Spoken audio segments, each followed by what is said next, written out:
좋은 교육은 반복하는 것이라고 했습니다. 저도 좋은 말씀, 꼭 필요한 말씀은 반복합니다. 오늘 말씀은 우리 성도님들, 이 말씀을 듣고 있는 모든 분들을 위하여 반복하는 말씀입니다. 하버드 경영대학원 학생들을 대상으로 흥미로운 설문조사를 한 적이 있습니다. 여러분의 인생에서 꼭 이루고 싶은 목표가 있습니까? 있다면 그 목표를 이루기에 구체적인 어떤 계획을 세웠습니까? 졸업생들에게 질문한 겁니다. 그랬더니 졸업생들 중 84%는 구체적인 목표가 없었고 13%는 목표가 있었지만 구체적인 기록으로 계획을 기록하지는 않았고 3%만 목표를 구체적으로 기록하고 보관하고 있었습니다. 이 세 그룹은 나중에 어떻게 되었을까요? 그로부터 10년 후 이 세 그룹을 추적조사해 보았습니다. 그랬더니 3%의 사람은 13%보다 84%보다 평균 소득이 10배나 높았습니다. 같은 출발선에서 졸업하면서 출발하였는데 목표 설정과 구체적인 계획이 있느냐 없느냐, 그것을 기록으로 했느냐 안 했느냐, 그것이 그의 인생의 미래를 좌우한다는 것을 증명한 이야기는 지금까지 전해오는 아주 유명한 이야기입니다. 성공한 3%가 나머지 97%보다 10배가 높았습니다. 10배의 연봉 차이가 났습니다. 무엇 때문인가요? 종이의 적은 목표를 가지고 있느냐 없느냐의 차이가 10배의 차이가 난 것입니다.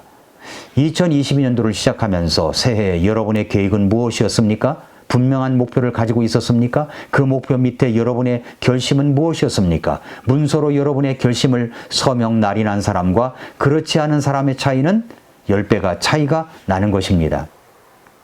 느헤미야서에 보면은 이스라엘 백성들이 나라 잃고 포로로서 노예로서 산 70년간의 세월을 기억하면서 그들은 느헤미야와 함께 예루살렘으로 돌아와서 불에 타고 무너진 성벽을 다시 쌓아 올려 복원하는 일에 동참했습니다. 놀랍게도 52일 만에 그 일을 완성했습니다. 이스라엘 백성들은 하나님의 말씀에 대한 갈급함이 있었습니다. 그래서 느헤미야 8장에 보면 학사 에스라를 통하여 하나님의 말씀을 이제 모든 백성들이 듣게 됩니다. 그 자리에 모인 사람들을 보면 남자, 여자, 그리고 어린아이들, 알아들을 수 있는 모든 사람이 다 모였습니다.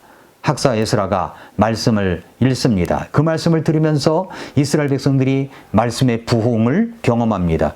말씀을 경외하는 마음이 얼마나 컸던지 하나님의 말씀을 봉독하려고 하니까 모두 기립을 냈습니다. 기립을. 그들이 말씀을 듣고 말씀해 주시는 부흥을 체험한 이야기는 느헤미야 후반부 8장부터 13장까지 보면 알 수가 있습니다. 느헤미야 8장에 보면 이스라엘 백성들이 학사 에스라가 전하여 준 말씀들을 듣고 그 말씀을 풀어서 설명해 주는 말씀을 들었을 때 엄청난 변화가 일어납니다. 먼저 8장에 보면은 말씀을 경외하는 태도가 달라졌습니다. 5절에 그 말씀이 나오고 또 아멘을 잘합니다. 6절에 그리고 8절에 말씀이 깨달아졌습니다. 말씀을 깨닫더니 다 울었습니다. 통곡했습니다. 기쁨이 넘쳤습니다. 통해 자복이 있었습니다. 하나님의 용서하심을 깨달았습니다. 9장에 넘어와서 그 말씀이 있죠. 그리고 하나님의 은혜를 알았습니다. 하나님은 긍휼이 많으신 분이다 라는 것을 알게 되었고 자신들이 왜 포로가 되었었는지, 왜 노예가 되었었는지를 깨닫게 되었습니다. 그들이 이제 하나님 앞에서 새롭게 살고자 하는 새 인생의 결심을 문서로 기록한 후에 서명하는 장면이 오늘 느헤미야 9장 38절에 소개되어 있습니다. 자기들의 결심을 문서로 기록하고 서명한 말씀, 우리가 이 모든 것으로 인하여 확실한 언약을 세우고 그것을 기록하며 우리의 통치자들과 레위 사람들과 제사장들이 그 언약에 날인하나이다 하였더라 라고 했습니다. 이것이 바로 문서로 기록된 결단입니다. 문서로 자신들의 결심을 서명 날인한 것입니다. 느헤미야 9장 전체에는 이스라엘 민족에 대하여 하나님이 지속적으로 긍휼의 은혜를 베푸셨음에도 불구하고 그들이 어떻게 하나님의 기대를 지속적으로 저버리고 범죄했는가를 참여하는 내용들이 먼저 소개되었습니다. 그리고 이들은 이런 결심을 문서화하여 기록으로 남기기로 합의합니다. 그리하고 민족의 지도자 84인이 이 문서에 서명을 하기에 이르렀던 것입니다. 느헤미야 10장은 이 서명자들의 명단이 나오죠. 10장 1절에는 당시 언약의 날인한 자들, 서명자들입니다. 1절은 대표자로 1절은 대표로 느헤미야와 시드기야가 서명을 했고요. 2절부터 8절까지는 21명의 제사장들이 서명을 했고 9절부터 13절까지는 17명의 레위족 대표들이 서명을 했습니다. 14절부터 27절까지는 일반 백성의 지도자들 44명이 서명을 하고 있습니다. 아마도 이 문서에는 에스라에 의해 작성이 되고 느헤미야가 대표로 서명했을 가능성이 있습니다. 그렇다면 이 역사적인 문서의 내용은 무엇이었습니까? 부흥을 체험한 주의 백성들이 결심하고 문서에 기록한 새 삶의 내용, 그 내용이 바로 10장 28절부터 39절의 내용입니다. 이 내용은 이스라엘 백성들이 결심한 내용을 문서로 작성한 것이지만 오늘날 우리들에게도 똑같이 주시는 말씀입니다. 먼저 어떤 내용이냐? 첫째로 하나님의 말씀을 지켜 순종하겠다고 하는 서명입니다. 그것이 10장 29절에 나오죠. 자기들의 형제들과 고귀한 자들에게 굳게 붙어 저주와 맹세 속으로 들어가 하나님의 종 모세를 통해 주어진 하나님의 율법 안에서 걸으며 주 우리 주의 명령들과 주 우리 주의 모든 명령들과 그분의 판단의 규범들과 법규들을 지키고 행하기로 하였는데 라고 했습니다. 바르게 살겠다고 결심한 거죠. 말씀대로 살겠다고 한 것입니다. 말로만 그러는 것이 아닙니다. 그것을 기록하고 거기에 자신의 이름을 쓰고 서명을 한 것입니다. 그러나 이러한 것을 무시하게 하고 지나치게 하고 기록으로 우리의 결심을 남기는 것을 싫어하고 귀찮다는 생각을 갖게 하는 것이 바로 누구냐면 마귀사탄입니다. 육신의 죄성입니다. 우리가 늘 망가지는 모습을 보고 싶어 하죠. 주저앉아 파괴되는 모습을 아주 좋아하죠. 그래서 진지한 자세를 갖지 못하게 합니다. 이것이 마귀사탄의 목표입니다. 죄의 본래의 뜻이 뭐냐면 헬라어로 하마르티아라고 하는데 표적을 벗어난다는 뜻입니다. 표준, 말씀의 표준을 벗어났던 일에 대해서 그들이 회개자복했습니다. 느헤미야 9장 26절에 보면은 그럼에도 불구하고 그들이 순종하지 아니하매 주를 거역하고 주의 율법을 자기들의 등 뒤로 던지며 그들을 죽게 돌아오게 하려고 그들을 대적하여 증언한 주의 대언자들을 죽여 큰 경로를 일으켰나이다 라고 회개를 했습니다. 그리고 느헤미야 9장 34절 35절에 보니까 우리 왕들과 통치자들과 제사장들과 조상들이 주의 율법을 지키지 아니하고 주의 명령들과 주께서 그들을 대적하여 증언하실 때에 말씀하신 주의 증언들의 귀를 기울이지 아니했습니다 라고 회개 자복을 했습니다. 우리가 살고 있는 시대를 가리켜서 포스트 모던 시대라고 하죠. 삶의 기준이 없다는 말입니다. 목표가 없어요. 더 이상 절대적인 표준이라고 하는 것은 존재하지 않습니다. 모든 것은 상대적일 뿐이고 주관적일 따름이라고 이야기를 합니다. 이제 현대인들은 더 이상 계율에 얽매이기보다는 내 식대로 살겠다는 겁니다. 기성세대처럼 내 본능을 절제하고 가치관에 의해 통제하며 살아가기보다는 그냥 내 본능대로 내가 느끼는 대로 살겠다는 것입니다. 그 결과로 나타난 현대적인 삶의 행태들이 가정 파괴로 나타났고 동성연애로 나타났고 집단적인 이기주의의 광기로 나타났고 무정부적 사회 혼란, 파괴적인 문화, 퇴폐문화, 무분별한 방황, 그리고 이 방황의 끝에서 만나는 각종 중독증으로 나타났습니다. 알코올 중독, 마약 중독, 포르노 중독, 게임 중독, 도박 중독, 쇼핑 중독 등 말입니다. 그래서 우울증과 자살이 이어지는 것입니다. 이런 것에서 어떻게 우리는 다시 일어설 수가 있단 말입니까? 사람들이 다시 시작하는 부흥을 체험하려면 다시 하나님의 말씀 앞에 서야 합니다. 그리고 이 말씀을 붙들고 살겠다고 고백을 해야 합니다. 부흥은 하나님의 말씀을 지켜 순종하겠다는 결단에서부터 시작될 수가 있는 것입니다. 그렇게 살겠다고 결심하는 것입니다. 그리고 그 결심을 문서로 기록하고 이름을 쓰고 서명을 하는 겁니다. 이렇게 살겠다고 하는 내용을 기록으로 남기는 거죠. 서명 날이 나는 것입니다. 두 번째로 세속적인 영향을 따라 살지 않겠다는 서명입니다. 자, 여기 이제는 세속적인 영향을 따라 살지 않겠다. 이것을 고백했죠.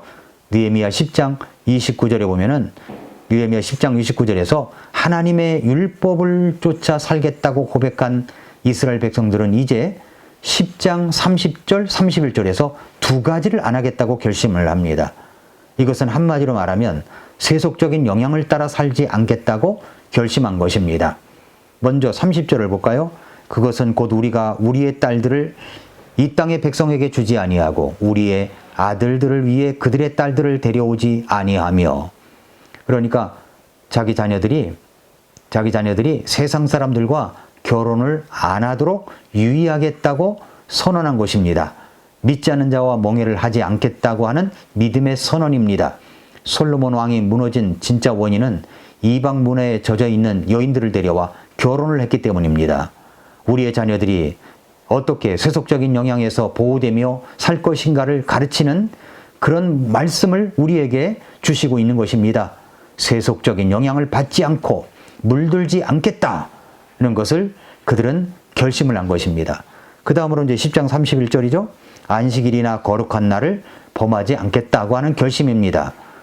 혹시 이 땅 백성이 안식일에 상품이나 그 어떤 양식을 팔려고 가져올지라도 우리가 안식일이나 거룩한 날에는 그것들에게서 그것을 사지 아니하고 또 일곱째 해를 버려두며 모든 빚을 징수하는 것을 삼가리라는 것이다 라고 했죠.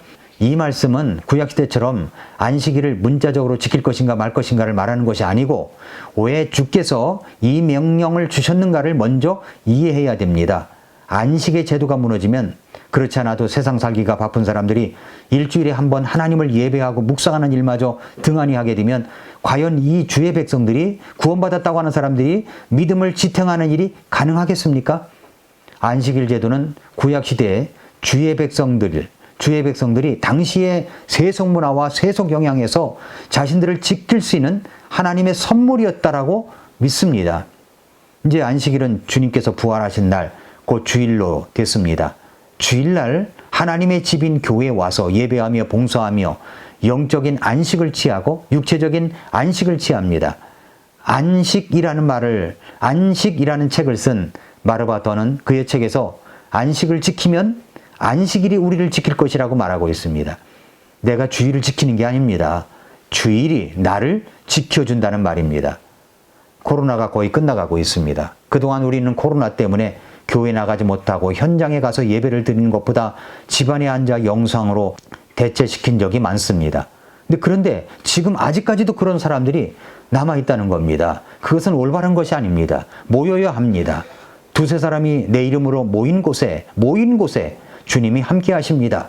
내가 주일을 지키는 것이 아닙니다. 주일이 나를 지켜준다는 것을 꼭 경험해 봐야 알겠습니까? 믿음으로 받아들이겠습니까? 마지막 세 번째는 하나님의 사역을 위해 지원하겠다는 겁니다. 느헤미야 10장 32절부터 39절에 보면은 제일 많이 나오는 단어가 두 단어가 있습니다. 하나는 하나님의 집, 또 하나는 11조라는 단어입니다. 하나님의 집은 이제 32절에 우리 하나님의 집을 섬기는 일에 쓰게 하되, 33절에 우리 하나님의 집의 모든 일을 위해 쓰게 하였으며, 35절에 주의 집으로 가져가게 하였으며, 39절 그리하여 우리는 우리 하나님의 집을 내버려 두지 아니하리라. 이렇게 이야기를 했습니다. 하나님의 집을 세우겠다는 말이죠. 이 말은 그들의 결심이 고백된 것입니다. 하나님의 집을 받들어 힘써 잘 섬기겠다고 하는 결심을 이야기한 것입니다. 하나님의 집, 주님의 그 교회를 건강하게 세워가는 일에 여러분이 함께 해야 합니다. 그것을 문서로 기록할 수가 있겠습니까? 작성할 수 있겠습니까? 거기에 여러분의 이름을 쓸 수 있겠습니까? 그 다음에 이제 11조라는 단어가 많이 나오는데, 하나님의 집과 11조가 무슨 상관이 있습니까? 구약시대에 하나님의 성전, 하나님의 집은 하나님의 사역의 핵심적인 주체였습니다. 그런데 느헤미야 당시에 바빌론 포로에서 약속의 땅으로 돌아온 이스라엘 백성들이 성전을 지었지만 생활이 어렵다는 구실로 11조를 등한히 함으로써 성전 관리가 엉망이었고, 레위인들과 제사장들은 경제적 지원을 받지 못하므로 성전을 떠나가는 일마저 발생하고 있었습니다. 그런데 이제 주의 백성들이 부흥을 체험하자 그들이 제일 먼저 결심한 것이 주의 집을 위한 11조의 실천이었던 것입니다. 11조의 실천. 이것은 삶에 여유가 생기면 하겠다는 것이 아니라 여기에 우선순위를 부여하고 그렇게 하겠다는 결심입니다. 그리고 그것을 최대의 헌신이 아닌 최소한의 헌신으로 이해했던 것입니다. 사실상 구약시대에 정상적인 믿음 생활을 하는 이스라엘 백성이 드린 모든 11조를 가산하면 그들이 실제로 수입의 23% 이상을 하나님의 사역을 지원하는 일에 헌신하고 있었던 것입니다. 주님께 더 많이 드릴 수 있음이 기쁨이 아니던가요? 안 벌고 안 드리기를 원하십니까? 많이 벌어 많이 드리기를 원하십니까? 사랑하는 애청자 여러분, 성도 여러분, 하나님의 사역을 위하여 우리가 해야 될 결심, 그 결심문에 담아야 할 내용이 무엇입니까? 하나님의 집, 교회를 섬기겠다고 하는 결단입니다. 11조를 비롯하여 하나님의 사역을 위한 물질을 드리겠다고 하는 결단입니다. 하나님의 말씀대로 살겠다고 하는 결단을 하십시오. 세속에 물들어 살지 않겠노라고 결단을 하십시오. 하나님의 사역을 위해 힘써 지원하겠다는 결단을 여러분이 거기에 쓰시고 서명을 하시기 바랍니다. 여러분의 결심은 무엇입니까? 순종하겠습니다. 세상을 등지고 주님만 따라가겠습니다. 온전히 주의를 지키며 드리겠습니다. 주님의 사역을 위해서 모든 것을 지원하겠습니다. 그 결심문을 당장 기록하고 거기에 서명을 하십시오. 그대로 살겠노라고 기도하십시오. 그렇게 된다면 23년도는 여러분의 인생을 10배로 나은 그런 인생을 살 수가 있게 될 것입니다. 오늘도 미라클 모닝입니다.